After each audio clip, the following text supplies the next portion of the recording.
ఈ పాత్రలో ఉన్నటువంటి ప్రాముఖ్యత ఏంటి అని అంటే, ఎప్పుడైతే నువ్వు వ్యతిరేకంగా పాపం చేసావో, ఎప్పుడైతే దేవునికి దూరంగా ఉన్నావో, దానిని బట్టి నీకు దేవునికి ఉండవలసిన సమాధానాన్ని కోల్పోతా ఉన్నావు. The peace between you and God is completely last.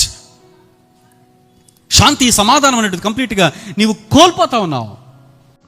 దేవుడితో సమాధానాన్ని కోల్పోయినప్పుడు, దేవుడితో నీకు సమాధానము లేనప్పుడు, సమాధానము లేనటువంటి పరిస్థితిని దేవుడు మరలా ఈ బల్ల ద్వారా మనకు సమాధానాన్ని ఇస్తా ఉన్నాడు. హల్లెలూయా.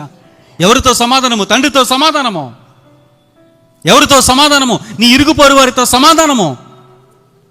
ఎవరితో సమాధానము? నీతో నీకే సమాధానము. 3 రకాలైన సమాధానాలు. సమాధానం అంటే ఆన్సర్ కాదు, సమాధానం అనగా పీస్. తండ్రితో, దేవునితో సమాధానము. 2వదిగా నీ చుట్టుప్రక్కల ఉన్నటువంటి వారితో సమాధానము. 3వదిగా నీలో నీకే సమాధానము.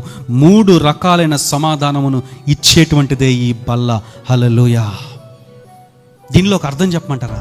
ఈ సమాధానం ఎలాంటో తెలుసా? మన సిలువ ఏ ఆకారంలో ఉందో చెప్పండి. ఒక కమ్మి ఎలా ఉంటుంది?